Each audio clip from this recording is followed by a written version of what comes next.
Adapun kehidupan di dunia ini, boleh saja kita katakan kehidupan yang kamuflase, fata morgana, atau dalam bahasa agama sering disebut dengan kehidupan khayali.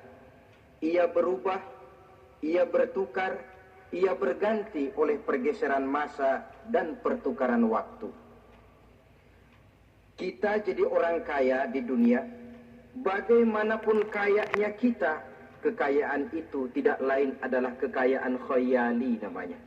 Hari ini dia kaya, besok dia boleh jatuh bangkrut.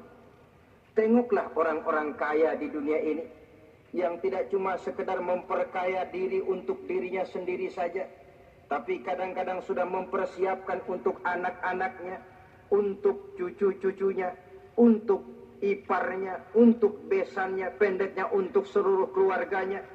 Tidak cukup harta cuma untuk 1, 2, 3, bahkan sampai 7 keturunan. Tidak cukup dengan uang miliaran, malah triliunan. Tidak cukup dengan punya tanah yang luas, malah gunung dibeli, laut dibeli, langit pun kalau dijual mau dibeli. Sudah melampaui batas yang dinamakan kewajaran, dihinggapi penyakit rakus bin serakah alias tamak. Lalu menghalalkan segala macam cara untuk mencapai harta, padahal itu tidak lebih dari bayangan khayali. Harta yang banyak itu mampukah menolak penyakit yang hendak datang?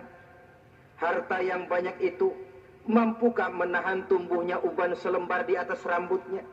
Harta yang banyak itu mampukah mencegah sebuah giginya yang hendak permisi? Dan pada akhirnya harta yang begitu banyak itu mampukah menolak kedatangan malaikat maut? Sama sekali ternyata tidak. Itulah kekayaan khayali namanya. Karena itu orang yang terbuka mata hatinya, dia tidak hanya mengejar kekayaan khayali ini, dia mengejar kekayaan hakiki yang terpendam di dalam kepribadian berupa al-akhlaqul karimah. Akhlak dan budi pekerti yang terpuji yang menghiasi jiwa dan kehidupannya.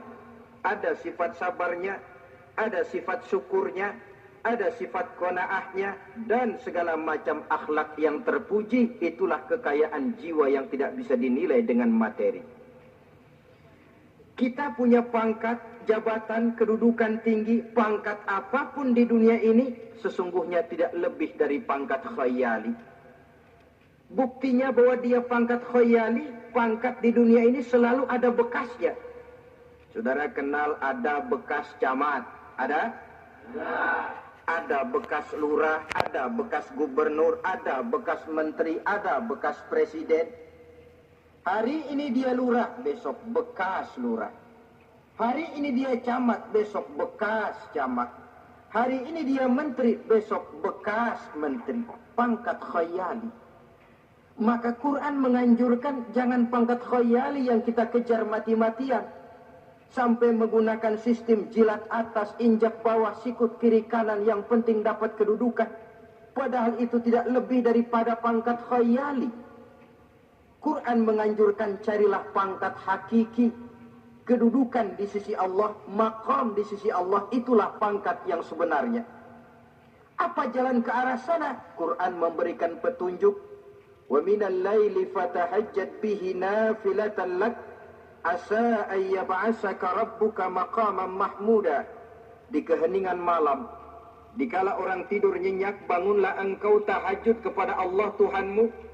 Pasti kalau itu kau laksanakan, Allah akan menempatkan engkau di satu tempat yang terpuji, mendapat pangkat yang hakiki dan bukan sekedar pangkat khayal.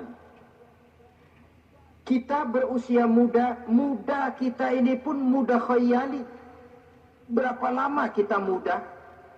Hari berubah jadi minggu, minggu bertukar menjadi bulan, bulan pergi datanglah tahun. Pergeseran masa dan pertukaran waktu membuat kita jadi berubah. Kulit yang tadinya kencang jadi lentur dan keriput. Segalanya berubah.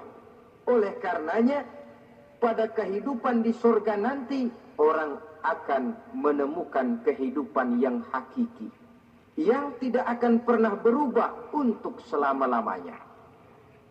Nah, Kita akan mulai dengan menjelaskan bagaimana sebenarnya keadaan surga itu.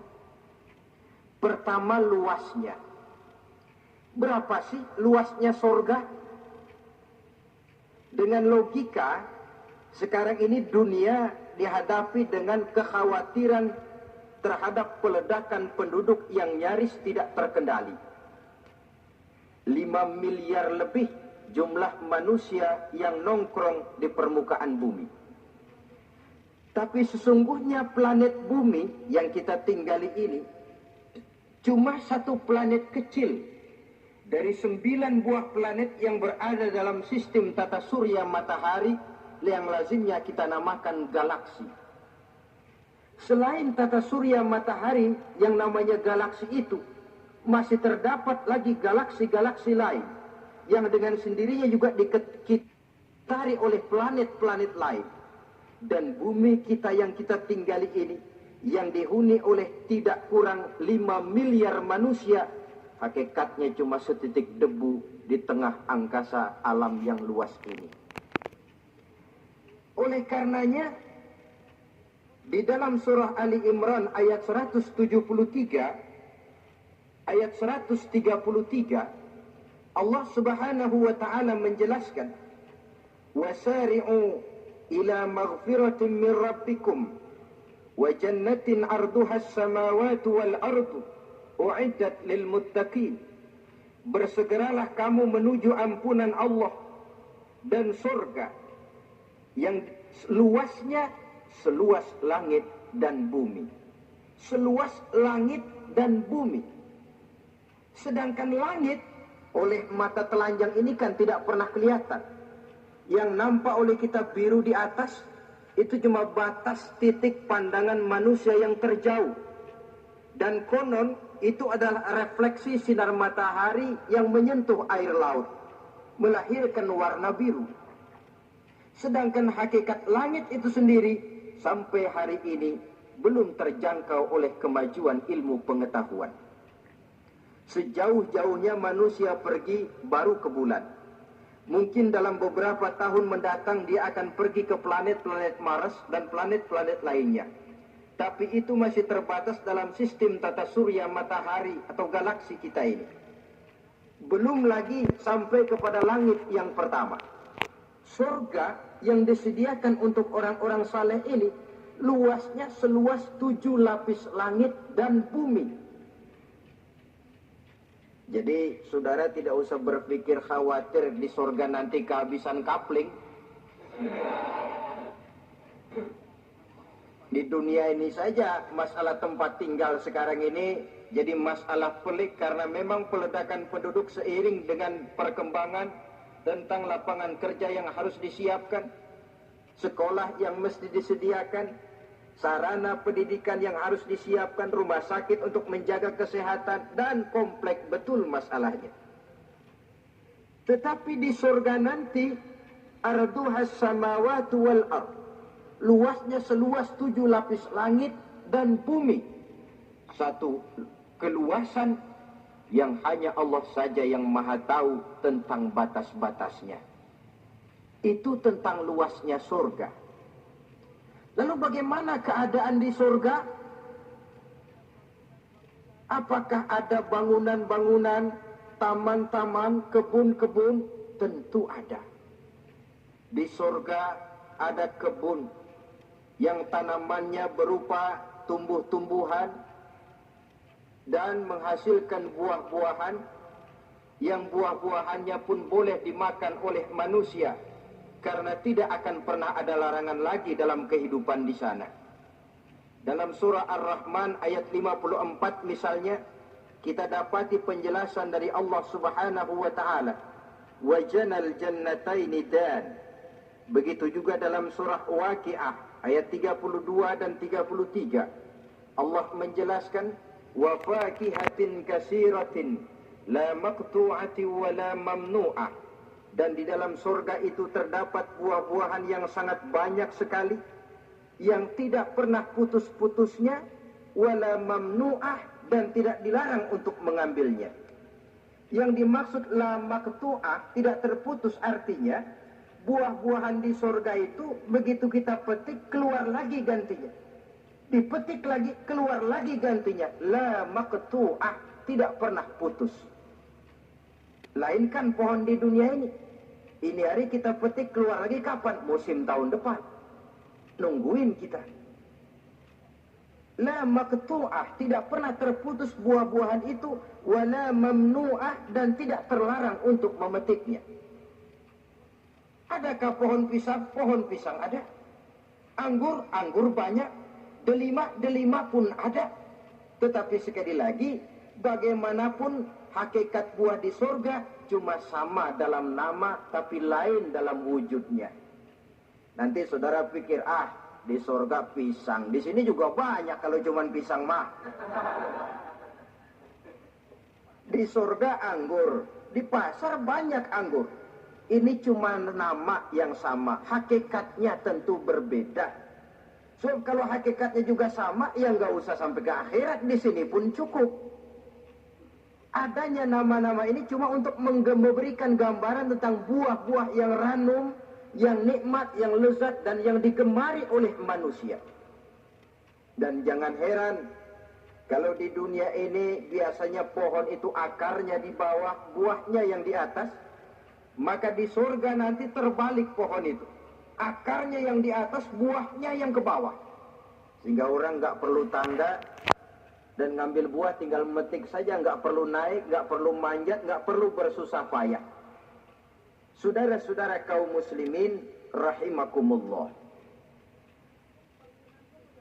Kemudian bangunannya bagaimana? Surga itu pun bertingkat. Di dalam Al-Furqan ayat 10, Allah Subhanahu wa taala menjelaskan, Tabarakallazi in syaa'a ja'ala laka khairan min dzalik jannatun tajri min tahtiha al-anhar wa yaj'al laka qusura. Maha suci Allah yang apabila ia menghendaki dijadikannya untuk kamu yang lebih baik daripada kehidupan dunia ini, yaitu surga yang di bawahnya mengalir sungai-sungai, dan dibangunkannya untuk kamu istana-istana di dalam surga. Jadi bangunan di surga pun berbeda sesuai dengan amalan orang yang masuk ke dalamnya. Seperti halnya perumahan di dunia ini, ada yang masuk kelas pondok indah, ada juga yang masuk kelas pondok pindah. Itu kan tidak sama itu. Ada pondok indah, ada pondok pindah. Sudah pondok pindah lagi. Kenapa bisa berbeda begitu? Ya tergantung kekuatan ekonominya. Makin tinggi nilai kekuatan ekonominya, makin mampu dia mendirikan istana di dunia. Tapi di surga nanti, yang bikin mampu bukan ekonomi. Yang bikin mampu adalah amalan pada waktu hidup di dunia.